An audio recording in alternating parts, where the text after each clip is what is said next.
হযরতে আসিয়া বাচ্চা নিয়ে বাবা ঘর থেকে বেরিয়ে গেলেন। মুসা আলাইহিস সালামের মা বাচ্চাটা কোলে করে নিয়ে বাপনি স্তনে মুখ লাগাতে যেতে হয় নাই। হযরতে মুসা নবী আপনা আপনি বাপজি তার মার স্তনে মুখ লাগিয়ে দুধ টানতে লাগলেন। ফেরাউন বলল, ওরে বোন, সত্যি তুমি আমার মিশরের মধ্যে সবচেয়ে দামি, তুমি দাইমাও। তুমি না আসলে আমার সন্তানকে আমি বাঁচাতে পারতাম না। ডাক দিয়ে বলল, ও দাইমাও, আমার বাড়ি থেকে তোমাকে যেতে দেব না। মুসা নবীর মা বাপজি অজানার ভান করলেন, জানতে দিলেন না যে বাচ্চারা আমি কলিজার টুকরা জন্ম দক্ষিণে মা মরিয়মের মা ডাক দিয়ে বলেছিল, গো বাদশাহ নামদার, আমার বাড়ি অনেক দূরে, আমার স্বামী আছে, এই যে মরিয়ম মেয়েটা, এই মেয়েটা আমার বাড়িতে থাকে, আমার কয়েকটা ছাগল রয়েছে। ও বাদশাহ নামদার, ওদেরকে আমি যত্ন করে, আমি গরিব মানুষ, আপনার বাড়িতে থাকলে ওরা খেতে পাবে না। ফেরাউন বলল, ওরে বোন শুনে নাও, তুমি কার ছেলেকে দুধ পান করাচ্ছ? বলে বাদশাহ আপনার। বলে শুনে নাও, আমার ছেলেকে যখন দুধ পান করাচ্ছ, তুমি যদি বাড়ি চলে যাও, গভীর রাত্রিবেলায় আমার বেটা মুসা যদি কান্না করে, কে দুধ পান করাবে বলাও? আমার মুসা বেটা কান্না করবে, আমি তার আব্বা। ফেরাউন বাদশাহ, আমি সহ্য করতে পারবো না। ওরে আমার, ওরে মুসা নবীর দুধ মা, চিন্তা করো না, তোমার ছাগল গরু যা আছে সব নিয়ে আসাছে মানুষের দ্বারায়, তোমার স্বামীকে আর এই তোমার বিটি বাড়িতে থাকে যে মরিয়মকে, সবাইকে আমার তরফ থেকে রাজ খাবার দেওয়া হবে। জোরে বলুন সুবহানাল্লাহ। এই আর যাওয়া লাগবে না, তোমার স্বামীকে আজই ডেকে নিয়ে আসি, আমার রাজ দরবারে ঘরের অভাব নেই। আল্লাহ বলছেন, ওরে বান্দাও, এই ফেরাউন, তুই আমার নবীকে মারবি, মারতে পারবি না। আমি আল্লাহ তোর দুশমনকে তোর বাড়িতে রাজকীয় খাবার খেয়ে আমি মানুষ করবো। জোরে বলুন সুবহানাল্লাহ। মুসা আলাইহিস সালাম থাকতে লাগলে, তাফসীরে লিখেছে বাপজি 3 দিনকার দিন মুসা নবী মা কোলে করে নিয়ে আছে। বাদশাহ ফেরাউন তার রাজদরবারে চলে গিয়েছে ডিউটিতে। এদিকে মুসা আলাইহিস সালামের আসিয়া যে বাপজি মা, সে মুসা নবীর আপন মাকে ঘরে আড়ালে ডেকে নিয়ে যে বলছে, ওগো শুনে নাও বোন, তুমি সত্যি করে বলো, এই বাচ্চা প্রকৃতি কি তোমার? ডাক দিয়ে বলল যে বাচ্চা আমার নয়। আসিয়া হাতখানা ধরে বলল, বোন আমি বুঝতে পেরেছি। হাওমাও করে কাঁদতে লাগলেন। বললেন, বোন তুমি তো ফেরাউনের স্ত্রী, আমার ভয় হচ্ছে আমি যদি স্বীকার করে নি তাহলে আমার সন্তানকে মনে হয় বেঁচে রাখবা না। আসিয়া বলল, বোন রে, আমি জানি আমার স্বামী খুব বদমাইশ, বেঈমান। মুসা নবীর মা, আমি প্রথম দিনে আমি জানতে পেরেছি তুমি এই মুসা নবীর আপন মা। আর যেদিন আমি বাক্স থেকে উঠাই বের করি, সেদিনে আমি এর হাসি দেখে বুঝতে পেরেছিলাম এ ছেলেটা আমার স্বামীকে ধ্বংস করবে। আমি ওটাই চাই। বোন আমি বলবো না, কিন্তু আমরা দুজনায় সুন্দর করে রেখে মানুষ করব। সম্মানিত ভাইরা, আমার বাবাজি বোনেরা, আলোচনা করে 2 বোনের মতো থাকতে লাগে। মুসা নবীকে খুব যত্ন করে। এ যত্ন করতে করতে মুসা আলাইহিস সালাম হামাগুড়ি দেওয়া বাপজি শিখেছে। হামাগুড়ি দিয়ে ঘুরিয়ে বেড়াইছে। বাদশাহ লোকেরা মাঝে মাঝে বলে, হে ফেরাউন বাদশাহ নামদার, আপনার সন্তান মুসাকে একবার নিয়ে আসবেন না, আমরা রাজ দরবারে দেখতাম। মুসা নবী বলেন, আমি ঠিক টাইমে নিয়ে আসবো। মুসা রাজ দরবার থেকে নয়, ফেরাউন রাজবার দরবার থেকে বাড়ি ফিরে মুসা আলাইহিস সালামকে কোলে নিয়ে বাপজি চুমা খায়, আদর করে। মুসা আলাইহিস সালাম বেশ হামাগুড়ি দিয়ে বাপজি আপনার বেড়াতে যখন শিখে নিয়েছে, একেবারে খাড়া হয়ে দাঁড়াতে পারে না, ওই সময় ফেরাউন বাপজি হঠাৎ করে হামানকে ডেকে বলল, ওরে হামান, আমি মিশরের বিরাট বড় বাদশা হয়েছি, সবাই আমাকে ভয় করে, আমি মুখ দিয়ে যা বের করি সেটাই বাস্তবে পরিণত হয়ে যায়, আমার যাকে মন চায় তাকে জবাই করে দিই, আবার যাকে মন চায় তাকে আমি ছেড়ে দিই, কিন্তু শোনো, আমার মন বলছে যে আমি মিশরের মধ্যে আমি একটা ক্ষুধা দাবি করতে চাই, আমি আল্লাহ হতে চাই। বলো হামান, এই কাজটা করলে কি হয়? হামান পার্সোনাল ঘরে বলল, ফেরাউন, তুমি ছোটকালের বন্ধু, অনেক পাগলামো করেছো, আমি নাকি বন্ধু মানুষ তোমাকে আল্লাহ বলে মেনে নেব, কিন্তু জনগণ তোমাকে সবাই আল্লাহ বলে মানবে না। ফেরাউন বলে মানবে না কেন?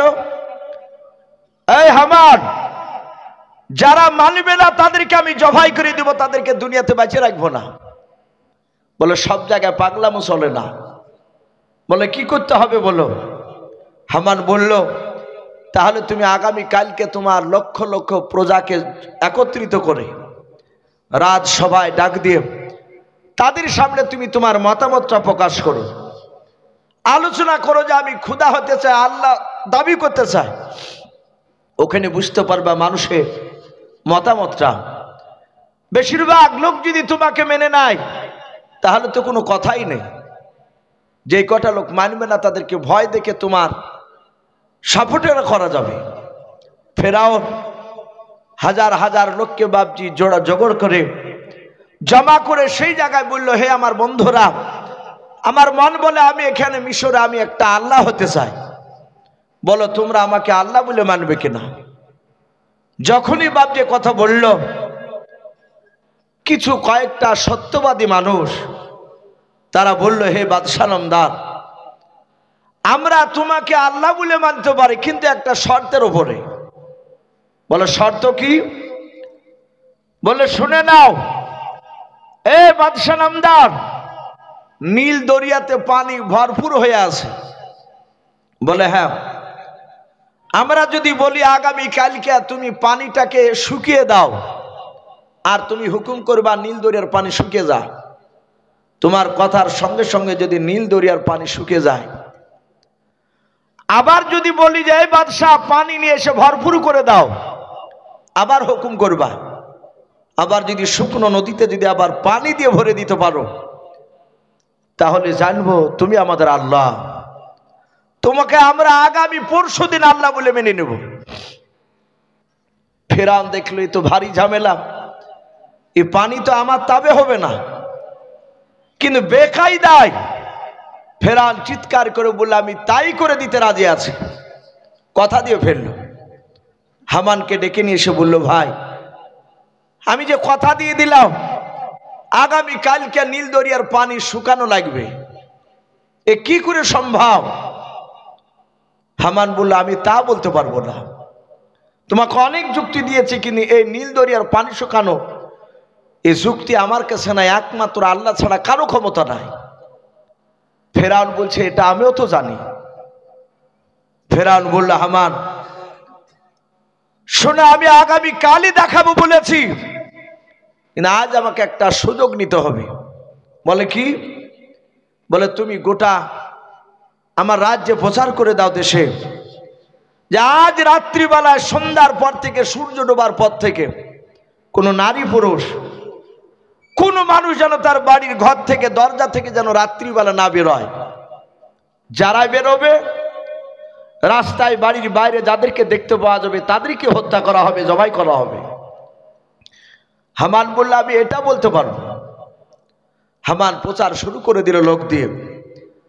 ভয়ে সবাই বাপজি বাড়িতে ঢুকে পড়ল, কেউ বাড়াই না। হামান এসে বলল ফেরাউনকে, বাদশাহ সূর্য ডুবে গিয়েছে, কেউ বেরিয়ে নাই। বলে চারিদিকে একটু লক্ষ্য করে দেখলে কেউ নেই। বলে না। ফেরাউন ঘর থেকে বেরিয়ে এসে বলে, হামান তুমি তোমার বাড়িতে চলো। বলে আমিও যাব। বলে হ্যাঁ। ফেরাউন বলে, হামান তুমি বাড়িতে ঢুকো, তুমিও যেন আর বেরোবা না। তুমিও যদি হামান বেরাও তাহলে আগামীকালকে তোমাকে জবাই করা হবে। হামান দেখলে তো বড় ধরনের পাগলামো শুরু করেছে। আমিও বেরোবো না বলে বাপজি দরজাখানা লেগে দিয়ে হামান ভিতরে চলে গেল। বেশ একটু গভীর রাত্রি হয়েছে। ফেরাউন চুপি চুপি বাড়ি থেকে বেরিয়ে ডান দিকে বাম দিকে চারিদিকে তাকে দেখলো। বেশ অন্ধকার ঘুটঘুটে নেমে এসেছে, কেউ নাই রাস্তায়, সবাই ভয়ে বাপজি তারা আপন আপন বাড়িতে। ফেরাউন হামানের দরজার কাছে গিয়ে কানটা লাগিয়ে নিয়ে শুনলাম ফেরাউন জেগে আছে কিনা। দেখলো ফেরাউনও জেগে নাই, কোনো সাড়া শব্দ নাই। ফেরাউন হামানের বাড়ির দরজা দিয়ে বাবা সোজা রাত্রিবেলা নীল দরিয়ার দিকে বাবা চলে গেল। নীল দরিয়াতে যাওয়ার পর নীল দরিয়ার ধারে গিয়ে দেখছে বাবা একটা গুহা। ফেরাউন বাপজি গুহাটা বাপজি আগ থেকে চিনত, জানতো। ফেরাউন গুহার ভিতরে বাপজি আপনার চলে গেল। গুহার ভিতরে যাওয়ার পর গুহার ভিতরে বাপজি দাঁড়িয়ে আবার চারিদিকে আপনার দেখছে গুহার বাইরে কেউ দাঁড়িয়ে আছে কিনাও। তাকে দেখলো কেউ নাই। ওই গভীর রাত্রিবেলায় ফেরাউন বেঈমান গুহার ভেতরে বাপজি নীল দরিয়ায় নদীর ধারে বাপজি গুহার ভেতরে সিজদায় ফেরাউন পড়ে গিয়াও ওই নিশরাত্রি বেলায় আল্লাহর দরবারে বাপজি ফেরাউন হাওমা করে কাঁদতেছে। ফেরাউন কাদার বলে আল্লাহ আমি জানি তুমি অহু আলা কুল্লি শাইইন কাদির, তুমি সর্বশক্তিমান। ফেরাউন বাপজি জানতো গোটা পৃথিবীর মধ্যে সৃষ্টিকর্তা রয়েছে, এক আল্লাহ রয়েছে, এটা ফেরাউন ভালো করে জানতো। ফেরাউন সেজদায় পড়ে কাঁদেন আল্লাহ আমি জানি তুমি একমাত্র আল্লাহ, নীল দরিয়ার পানি তোমার তাবি, তুমি যাই চা তাই তুমি করতে পারো। ওগো মাওলা আমার বড্ড মনের তামান্না, বড় আশাও, আমি মিশরের বুকে আমি খোদা দাবি করতে চাই, আল্লাহ হতে চাই। ওরে মাওলা তুমি আগামী কালকার মতো নীল দরিয়ার পানি তুমি আমার তাবে করে দাও। ফেরাউন গভীর রাত্রিবেলা সিজদায় পড়ে পড়ে কাঁদে। আর ওই সময় ফেরাউন আরো চিৎকার করে বলেছিল আল্লাহ আমি জানি আল্লাহ দাবি করা এটা বড় অন্যায় কাজ, কিন্তু মাওলা রে আমার ইন্তেকাল করার পর তুমি কবরে আর তুমি জাহান্নামে যা শাস্তি দিবা সব আমি মাথা পেতে মেনে নেব, কিন্তু আমার বড় তামান্না মনের আশা দুনিয়ার আমাকে আল্লাহ দাবিটা এটা পুরা করে দাও, আমার বড় মনের বাসনা তুমি পূর্ণ করে দাও। ফেরাউন কাঁদছিল সিজদার সময়। ফেরাউন ভেবেছে আমার জনগণ কেউ জানতে পারে নাই। আর ওই সময় গভীর রাত্রিবেলায় একটা অপরিচিত মানুষ বাবা ওই গুহার পাশ দিয়ে বাপনি আসার পর ফেরাউনের পিঠে বাপজি হাত দিয়ে ডাক দেয়, বলে বাদশাহ। ফেরাউন অমনি সেজদা থেকে উঠে বলে এই কে রে তুই? ফেরাউন বলল তুই কি জানিস না আমি প্রচার করেছি সূর্য ডুবার পর যারা বাড়ি থেকে বের হবে তাকে হত্যা করা হবে, আমার হুকুমকে অমান্য করেছিস তুই। জিবরিল আলাইহিস সালাম উনি ছিলেন মানুষ রূপ ধারণ করে বাপজি তার পিঠে হাত দিয়ে বলেছিলেন ওগো বাদশাহ শুনে নাও আমি বড় একটা কথা জানতে এসেছি তোমার কাছে। ফেরাউন বলল তোর বাড়ি কোথায়? বলে বাদশাহ আমি তোমার রাজ্যের লোক নয়। বলুন আলহামদুলিল্লাহ। এই আমি মুসাফির। বলি কি ব্যাপার? বলি রাত্রিতে বেলায় আমি এদিক দিয়ে যাচ্ছিলাম, আমি একটা কথা তোমার কাছে জানতে চাই, তাড়াতাড়ি বলে দাও।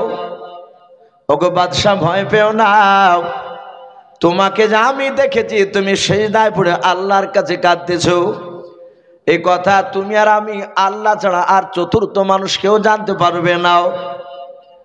বলে ভাই তাহলে ভালো কথা, তুমি কাউকে বলবা না, বলে নাও।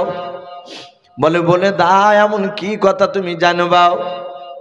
জিবরিল আলাইহিস সালাম ডাক দিয়ে বলেছিলেন, ওগো বাদশাহ শুনে নাও, তোমার বাড়িতে যদি কোনো মানুষ খাবার খেয়া খায়, তোমারই খাবার, তোমারই টাকা নিয়ে এসে জামা পোশাক পরে কিনে তোমারই বাড়িতে থাকে, তোমার সব কিছু ব্যবহার করে, কিন্তু তুমি যখন বলবা ওই কাজটা কর, আর ওই ব্যক্তি, যেই ব্যক্তি তোমারই খেলো, তোমারই পড়লো, তোমার বাড়িতে আছে, আর তুমি হুকুম করলা সেই কাজটা ওই লোকটা করুন নাও।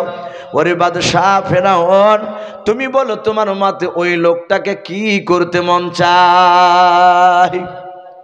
ফেরাউন বলে, এই পাগলা, এই সামান্য এই কথাটা আর জানিস না?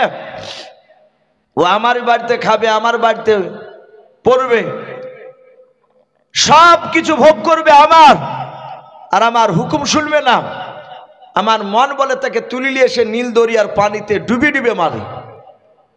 সাথে হাতে জিবরিল আলাইহিস সালাম পকেট থেকে বাপজি খাতা আর কলম বের করে বলল, ভাই একটু সিগনেচার সহি করে দাও, সহি করে দাও। ফেরাউন তাড়াহুড়া করে বাপজি সহি করে দিল। বলো, ভাই চিন্তা করো না, আমি কাউকে বলবো না। এই ফেরাউন চিনতে পারলো না ইনি সম্রাট জিবরিল। তা সহি নিয়ে বাপজি পকেটে আবার খাতাটা ভরে নিয়ে গুহা থেকে বেরিয়ে বাপজি অদৃশ্য হয়ে গেল।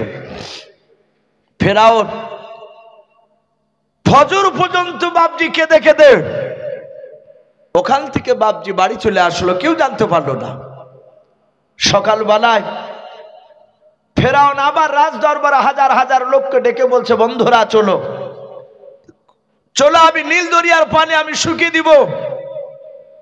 যারা দেখতে চেয়েছিল তাদের সবাই ভয় হয়ে গেল। ওরা জানে যে আমাদের বাদশাহ খামখেয়ালি বুদ্ধি, সে বেয়াদব, আমি হয়তো দেখতে চাইবো, আর যদি পানিটা সে যদি শুকিয়ে দেয়, খোদা দাবি করার পরও হয়তো আমাদেরকে জবাই করে ফেলবে। তাই সব প্রজারা বললো, বাদশাহ আমরা কেউ আর তোমার নীল দরিয়ার পানি শুকানো আর ভরানো এসব দেখতে চাইনি, আমরা তোমাকে আল্লাহ বলে মানবো। এখন আগামী কাল তুমি খোদা দাবি করো। ফেরাউন বলল, তাহলে বেশ ভালো কথা। ফেরাউন মনে মনে ভাবছে, তাহলে তো বাঁচিয়ে গেলাম। ফেরাউন জানে না যে আমার কথাতে পানি শুকাবে, কেউ জানে না। ও আল্লাহর কাছে কেঁদেছে মাত্রই। ফেরাউন বলল, তাহলে আগামী কালকে আমি খোদা দাবি করবো, আমার সন্তানকে নিয়ে আসবো। হাজার হাজার লোক জমায়েত হয়েছে। হামান বলল, বাদশাহ নামদার চলুন। সকলে তাকিয়ে আছে। মুসা আলাইহিস সালামের মাকে বাপজি বলল, আমার সন্তানকে ভালো করে সাজিয়ে দাও, আমি নিয়ে যাব রাজ দরবারে, আমি খোদা দাবি করব, আমার সন্তান পাশে আমার বসে থাকবে। নিয়ে যাওয়ার পর বাপজি সিংহাসনে বসা, মুসা নবীকে বাপজি পাশে বসে রেখেছে। ডান পাশে বসে আছে মুসা আলাইহিস সালাম। তাফসীরে মারিফুল কোরআন এসেছে, ফেরাউনের দাড়ি বাপজি কাটা ছিল না, দাড়ি এ নাভি পর্যন্ত তার বড় লম্বা দাড়ি ছিল। ফেরাউন দাড়িকে বাপজি এত যত্ন করত, মুক্তা দিয়ে বাপজি দাড়িকে দিনের বেলায় জোড়ে রাখত। কয়েক লক্ষ টাকা দাম বাপজি সে মুক্তা গোলার। ফেরাউন এত যত্ন করত, হাজার হাজার লোক সবাই তাকিয়েছে, আমাদের বাদশাহ ফেরাউন আজকে খোদা হবে, আল্লাহ হবে। মুসা আলাইহিস সালাম পাশে বসা। ফেরাউন চিৎকার করে বলল, বন্ধুরাও আমি আজকে তোমাদের কাছে দাবি করলাম, আনা রব্বুকুমুল আলা। ফেরাউন বলল, আমি সব আল্লাহর চেয়ে বড় আল্লাহ। যাহাতে বাপজি আনা রব্বুকুমুল আলা, যখন এই কথা বাপজি ফেরাউন বেঈমান স্বীকার করল, আর ডান পাশে পয়গম্বর মুসা আলাইহিস সালাম বসেছিলেন। এ আমরা নয়, এ হক কথা ইমামতি মসজিদে বলতে গেলে ইমামতি ছুটে যাবে বলে আমরা অনেকে হক কথা বলি নাই। সঙ্গে সঙ্গে মুসা নবী পয়গম্বর আলাইহিস সালাম মনে মনে চিন্তা করেছেন, বেঈমান আমাকে সামনে রেখে তুই আল্লাহ দাবি করবে। ছোট ছেলে মুসা আলাইহিস সালাম ফেরাউনের বাম হাত দিয়ে বাপ যে আপনার নয়, হ্যাঁ মুসা নবীর বাম হাত দিয়ে ফেরাউনের বাবা দাড়িখানাকে মুসা নবী ধরে দিয়েছে। ধরার পর ডান হাত দিয়ে বাপজি এত জোরে আঘাত করেছে, চড় মেরেছে ফেরাউনের বাম দিকের গালে।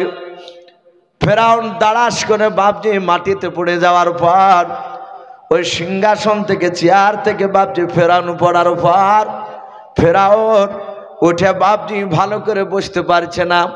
চারিদিকে বাপজি ঘুরতে লাগলো। তফসিরে লিখেছে কয়েকবার বাপজি ঘোরার পর ফেরাউন এইভাবে মাথায় হাত দিয়ে বলল সর্বনাশ। বলে জল্লাদ তলোয়ার নিয়ে আয়। ওখানেই জল্লাদ দাঁড়িয়ে ছিল। তারা তলোয়ারখানা হাতে করে নিয়ে বলছে বাদশা কি করতে হবে? বলে জবাই করাকে কর জবাই। জল্লাদ বলল কেন বাদশা? বলে এত জোর আঘাত করেছে আমার ত্রিভুবন মনে হচ্ছে ঘুরে গিয়েছে, মাথা যন্ত্রণা করছে।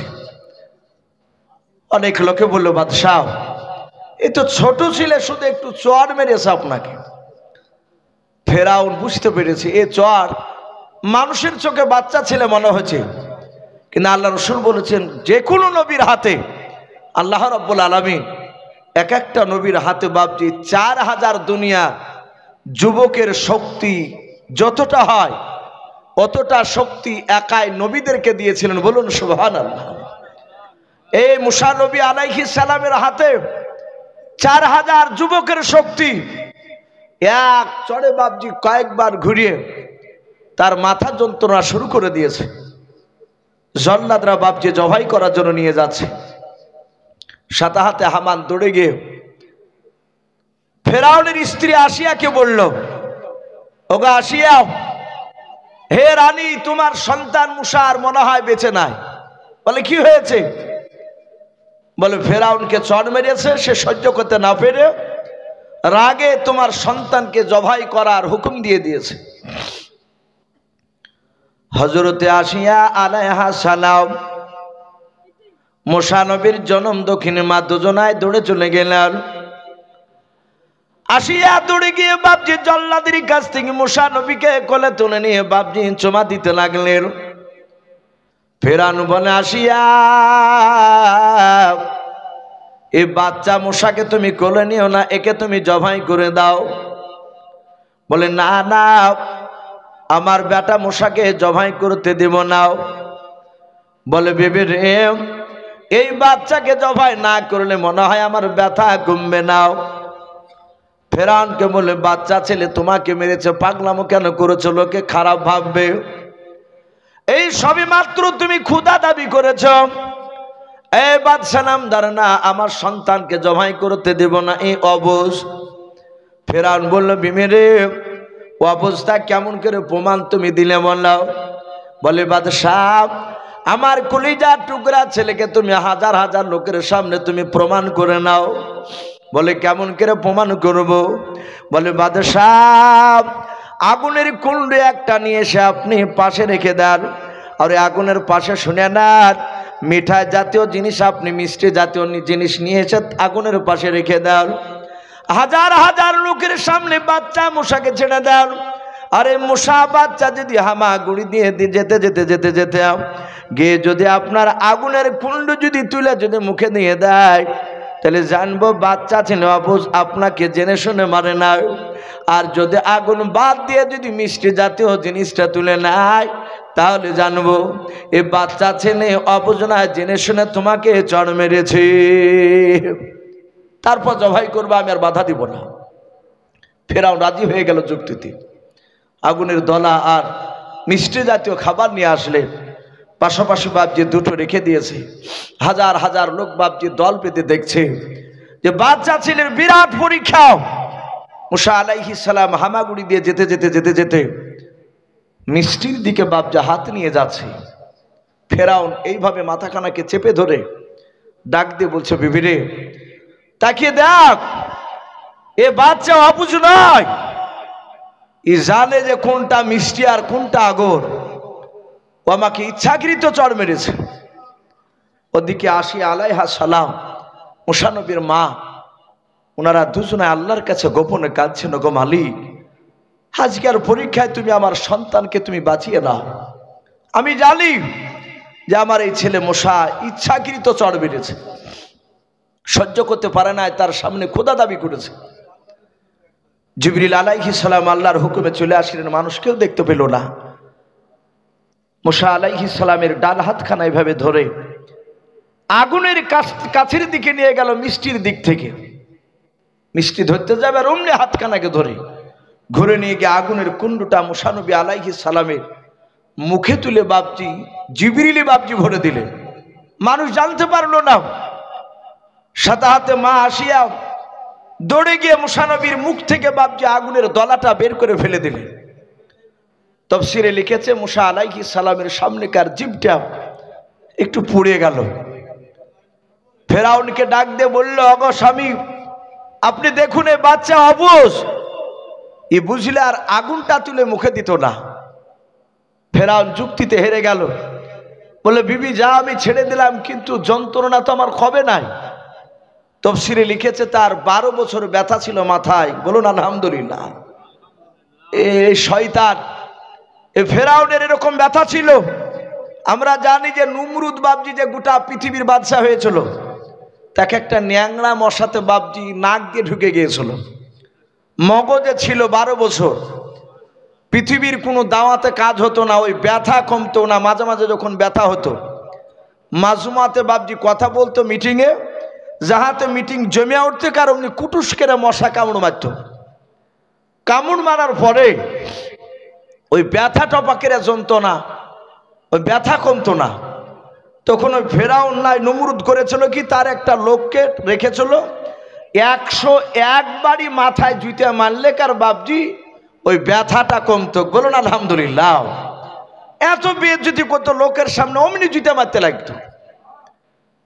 এই ফেরাউনেরও চড়ের আঘাত বাপজি, এটাও পৃথিবীর কোনো মলমে ভালো হতো না। কি করতো, ওকে জুতে নাই, ওকে মাথায় ভাবে কিল মারতো। ওকে 100 উপরে কিল মারার পর বাপজি তখন ব্যথাটা আস্তে আস্তে হারিয়ে যেত। আবার মাঝে মাঝে বাপজি ব্যথা উঠতো, ওই তখনই বাপজি তাকে আবার কিলাতো মানুষে ধরে। ফেরাউন মুসা আলাইহিস সালামকে বাপজি ছেড়ে দিলেন। মুসা আলাইহিস সালাম তিনি আস্তে আস্তে বাপজি বড় হতে লাগলেন। আর ফেরাউন কিছু বলে নাই। মুসা আলাইহিস সালাম বেশ একটু বড় হয়েছে, যৌবনে পদার্পণ করতে শুরু করেছে। 16-17 বছরের বাচ্চা মুসা আলাইহিস সালাম। সব লোকেরা বাপজি মুসা নবীর একদিন মনের ইচ্ছা হলো, আমি মাঠ বেড়াতে যাব। সবাই দুপুরবেলায় কাজ করে বাড়ি আসে, আর মুসা আলাইহিস সালাম দুপুরবেলায় মাঠ বেড়াতে যাচ্ছে। মাঠ বেড়াতে গিয়ে মুসা নবী দেখছে একটা লোককে বাপজি আর একটা লোকে ধরে ধরে মারছে। মুসা আলাইহিস সালাম এক পা দুপা কেটে ওই যাকে মারছিল তার কাছে গিয়ে বলছে, ভাই একে মারছো কেন? যে মার খাচ্ছিল সে অমনি দৌড়ে এসে মুসা নবীর পা ধরে বলছে, ভাই তুমি বাঁচাও, তুমি বাদশার বেটাও, আমি বানী ইসরায়েল বংশের লোক, আর আমাকে লোকটা মারছে এটা ফেরাউনের বংশের লোক, কিবতিয়া বংশের লোক। মুসা নবী বলেন, ভাই এই গরিব লোকটাকে মারছো কেন? বলে ভারী বোঝাটা ওকে একবারই নিয়ে যেতে হবে। মুসা নবী বললেন, এত বড় বোঝা তো পারবে না। যে মার খাচ্ছিল সে বলল, ওগো মুসা ভাই, আমি বারবার বলছি আমাকে বোঝাটা দুবারে নিয়ে যেতে দাও। এই দুবারে দিবে না, ওই একবারই নিয়ে যেতে বলছে, আর আমি একবারে পারবো না। ফেরাউনের বংশধর সে লোকটা বলল, মুসা এখানে নাক গলাতে আসো না, তুমি যেখানে যাচ্ছ সেখানে যাও, একে একবারই নিয়ে যেতে হবে বোঝা, না হলে একে মারতে মারতে দুনিয়া থেকে শেষ করে দিব। লাঠি দিয়ে মেরেছে, তার মাথা ফেটেছে, রক্ত বেরোছে, গোটা শরীরে বাপজি আঘাত করেছে, হাউমাউ করে সেই গরিব লোকটা কাঁদছে। মুসা আলাইহিস সালাম বলেন, ভাই কথা শুনবে না? বলে না, আমি একে মারবই। মুসা নবী দেখলো যে এতে সোজা আঙুলে ঘি উঠবে না, এতে আঙুল তো একটু বেঁকানো দরকার। তাফসীরে মারিফুল কোরআনে এসেছে মুসা আলাইহিস সালামের একটা অভ্যাস ছিল, উনি জামা পরে এইভাবে হাতকে প্রায় মাঝে মাঝে বাপজি গোটাতেন। আমরা অনেক মানুষ ওরকম অভ্যাস হয়ে যায়। মুসা আলাইহিস সালাম বলেন, এই তুমি তাহলে শুনবা না? না। বলে, না, আমি তোমার আব্বার চাকরি করি। যাহাতেই কথা বলেছে। আর মুসা আলাইহিস সালাম এভাবে জামাটাকে গুটিয়ে বাপজি ঘুষি মেরেছে ওই লোকটাকে, যে লোকটা মারছিল। এক ঘুষিতে বাপজি মুসা আলাইহিস সালামের আঘাতে দাঁড়াস করে পড়ে বাপজি সে লোকটা মারা গেল। মুসা আলাইহিস সালাম বলেন, ভাই ই পড়ে গেল কেন? নাকে হাত দিয়ে হাতটাকে ভালো করে একটু দেখে, এই লোকটা আর পৃথিবীর বুকে বেঁচে নাই, মরে গিয়েছে। মুসা নবী বলেন, ভাই আমি তোকে মারে ফেলবো বলে মারিনি, কিন্তু নবীর মার আর সহ্য করতে পারলো না। বলে, ভাই আমি মেরে ফেলবো বলে আমি তাকে মারিনি, তাকে একটু ভয় দেখানোর জন্য আমি তাকে ঘুষি মেরেছিলাম। ই তো ভাই মরে গিয়েছে।